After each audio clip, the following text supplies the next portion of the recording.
যে মানুষটা স্বামী কিংবা স্ত্রী থাকার পরেও তোমার সাথে পরকীয়ায় জড়িয়েছে, তুমি কি ভাবছো সে তোমাকে ভালোবেসে তোমার জন্য সব ছেড়ে দিবে? ডিভোর্স দিয়ে কিংবা বিপরীত জনের সঙ্গে প্রতারণা করে তোমাকে সুখের সাগরে ভাসাবে?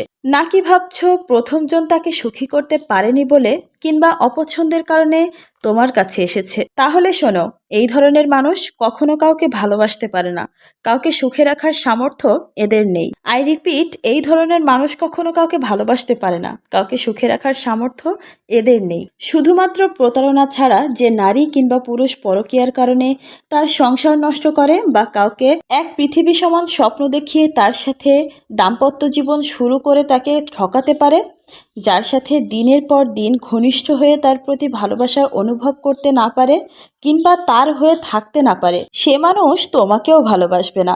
তুমি তার কাছে টাইম পাস, নেশা কেটে গেলে সে তোমাকেও ছেড়ে চলে যাবে। প্রথম জনের চেয়ে তুমি আরও বেশি কষ্ট পাবে, তুমি কাউকে কিছু বলতে পারবে না, আর এভাবে একটা সময় তোমার কাছে ভালোবাসাটা পাপ বলে মনে হবে। এটার জন্য তোমার কাছে প্রায়শ্চিত্ত ছাড়া আর কোনো উপায় থাকবে না, মুক্তি মিলবে না।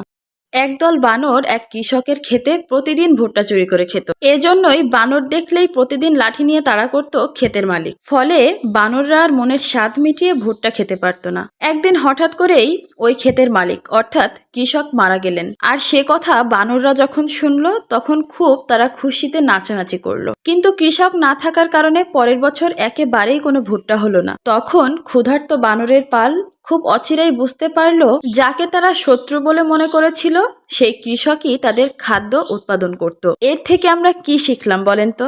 শিক্ষা হলো এই যে আজ আপনি যার মূল্য বুঝতে না পেরে যাকে অবহেলা করছেন, একদিন সে যখন আপনার জীবন থেকে হারিয়ে যাবে তখন তার গুরুত্ব আপনি হাড়ে হাড়ে বুঝতে পারবেন।